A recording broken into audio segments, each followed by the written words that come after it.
Associated Newspapers, the publisher of the Mail Online, Mail on Sunday and the Daily Mail, has been granted permission to appeal against Lord Justice Warby's ruling in favour of Meghan.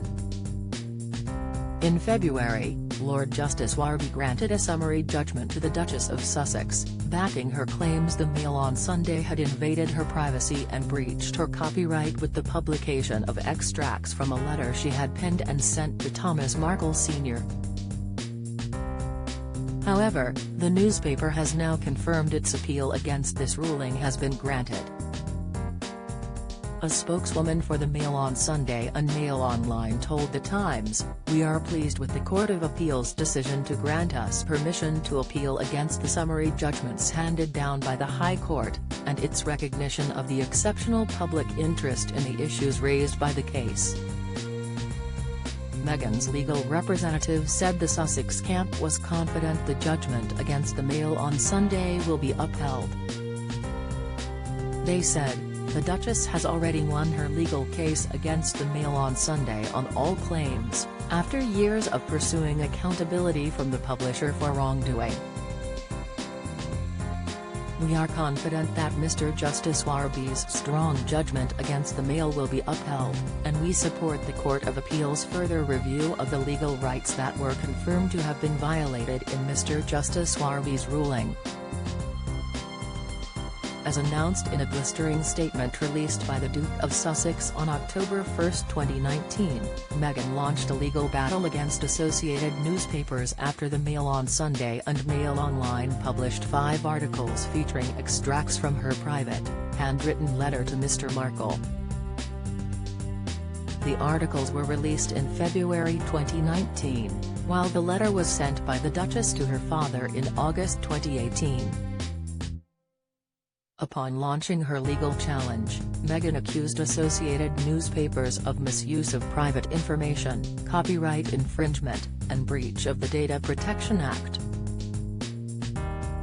Meghan won her privacy claim against the Mail on Sunday in February, when Lord Justice Warby granted the Duchess summary judgment. This move ended this legal battle without a full trial.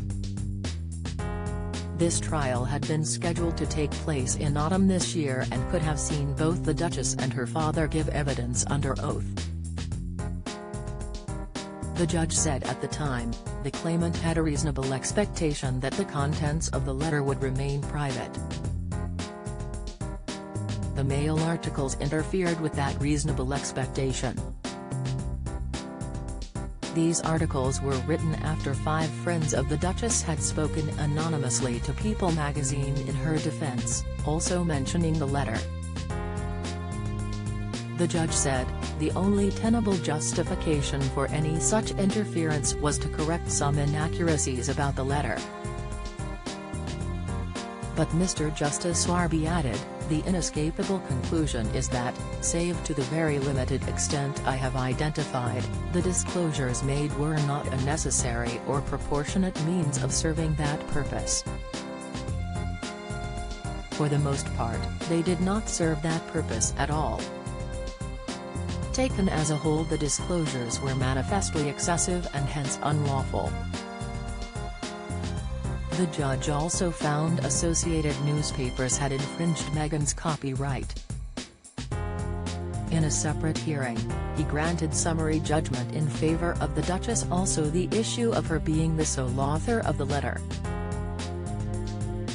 In February, Meghan celebrated her legal victory by issuing an impassioned statement in which she said to be grateful to the courts for holding Associated Newspapers and the Mail on Sunday to account for their illegal and dehumanizing practices. A spokesperson for Associated Newspapers said at the time, "We are very surprised by today's summary judgment and disappointed at being denied the chance to have all the evidence heard and tested in open court at a full trial. We are carefully considering the judgment's contents and will decide in due course whether to lodge an appeal."